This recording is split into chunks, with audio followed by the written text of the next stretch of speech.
What's good, historians? So, we left off on how Athens became, headed into the story of Medusa.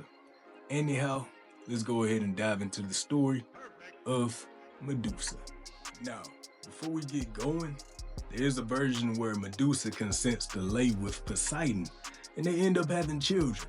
But I would like to point focus to another version that may give insight on how civilization as far back as ancient Greece still co-aligns with our, I would say, contemporary society today. You know, I was gonna move to the thinking chair, but I think that sunset back there set the mood good. So, Medusa was one of Athena's most cherished priestesses, and all of Athena's priestesses must take a vow to never lose their virginity.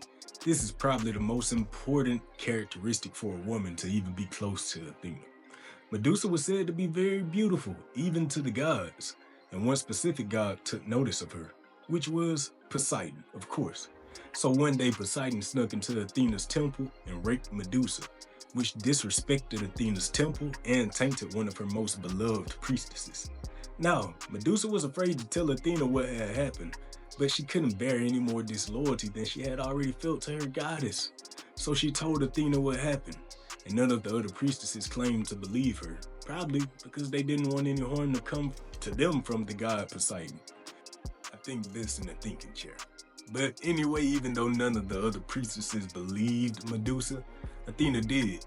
And I mean, why would she not believe her given that Poseidon had been on a vengeance spree since losing this contest? So Athena offered a solution that may seem like downright punishment to some.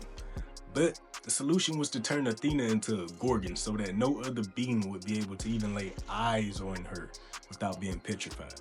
Again, this may have seemed like punishment, but Medusa agreed, and Athena cursed her to become a gorgon and sent her to live with the rest of the gorgons on Sarpedon, which I think I said that right. So after she sent her to Sarpedon so that harm could never come near her again, at least so she thought, one fateful day Zeus called upon Athena to help her half-brother Perseus defeat Medusa in battle, and Athena couldn't defy the king god Zeus, so in her mind she didn't have a choice. I don't want to go into details because this will spoil the story of Perseus. Nevertheless, after Medusa's slaying at the hands of Perseus with help from Athena, she placed Medusa's head on her shield as a somewhat talisman.